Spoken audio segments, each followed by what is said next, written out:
Family card কার্যক্রম সম্প্রসারণের পরিকল্পনা ও বাস্তবায়ন কৌশল নিয়ে বৈঠক অনুষ্ঠিত। সচিবালয়ের মন্ত্রিপরিষদ বিভাগে বৈঠকে সভাপতিত্ব করেন প্রধানমন্ত্রী তারেক রহমান। শ্রমিকদের অধিকার সংরক্ষণ, নিরাপদ কর্মপরিবেশ নিশ্চিত এবং আন্তর্জাতিক শ্রমমান বাস্তবায়নকে সর্বোচ্চ গুরুত্ব দিচ্ছে সরকার, জানিয়েছেন প্রধানমন্ত্রী তারেক রহমান। মানবতাবিরোধী অপরাধে মৃত্যুদণ্ডপ্রাপ্ত সাবেক স্বরাষ্ট্রমন্ত্রী আসাদুজ্জামান খানকে ফেরত চেয়ে ভারতকে চিঠি দিয়েছে সরকার।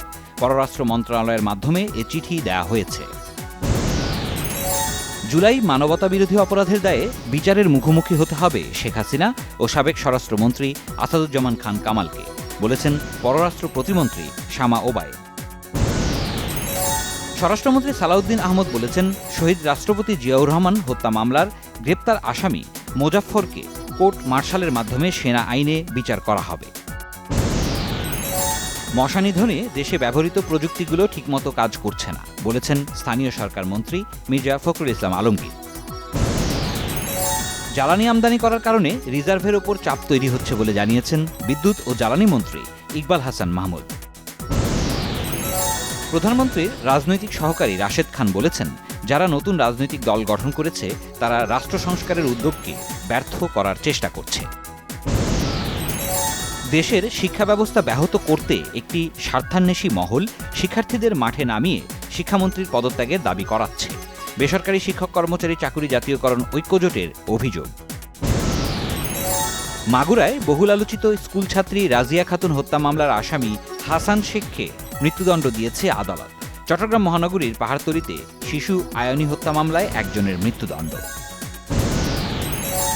হাম ও উপসর্গে গত ২৪ ঘণ্টায় সিলেটে ৩ আর কুমিল্লায় ১ শিশুর মৃত্যু হয়েছে। সিলেটে ৩ শিশুই মারা গেছে এমএজি ওসমানী মেডিকেল কলেজ হাসপাতালে। চট্টগ্রামের বোয়ালখালীতে কনফিডেন্স লবণ কারখানায় দগ্ধ আরও ২ শ্রমিক মারা গেছে। চট্টগ্রাম মেডিকেল কলেজ হাসপাতালে চিকিৎসাধীন অবস্থায় গতরাতে তারা মারা যায়। যুক্তরাজ্যের প্রধানমন্ত্রী হিসেবে দায়িত্ব গ্রহণ করেছেন অ্যান্ডি বার্নহাম। রাজা চার্লসের কাছে শপথ নিয়ে ডাইনিং স্ট্রিটে প্রথম ভাষণে জনস্বার্থে কাজ করার প্রতিশ্রুতি।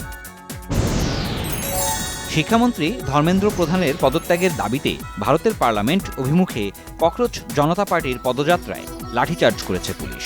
হাজার হাজার মানুষ এই পদযাত্রায় অংশ নেয়। খালিদ আল হায়াকে নতুন নেতা হিসেবে ঘোষণা করেছে হামাস। হামাসের খালেদ মেশালকে অভ্যন্তরীণ এক নির্বাচনে হারিয়ে তিনি নতুন নেতা নির্বাচিত হন।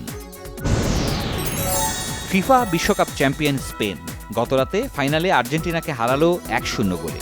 অতিরিক্ত সময়ে গোলটি করেন ফেরান তোরেস। গোল্ডেন গ্লাভ জিতেছেন স্পেনের গোলরক্ষক উনাই সিমোন। গোল্ডেন বল পেলেন অধিনায়ক রদ্রিগো। টানা ২ বিশ্বকাপে গোল্ডেন বুট পেলেন ফ্রান্সের কিলিয়ান এমবাপ্পে। স্পেনের কাছে শিরোপা হারানোর পাশাপাশি এক ফাইনালে সব হারালেন লিওনেল মেসিও। বিশ্বকাপে তার অধরা থাকল গোল্ডেন বুট, এবার জেতা হল না গোল্ডেন বলও। শিরোপা হাতছাড়া হওয়ায় বিমর্ষ আর্জেন্টিনা সমর্থকরা। মেসির শেষ ম্যাচে বিষাদের ছায়া, স্পেন সমর্থকদের উচ্ছ্বাস।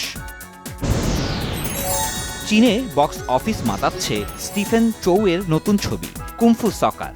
মুক্তির ৯ দিনের মধ্যে ছবিটি আয় করেছে ২,৬০০ কোটি টাকা।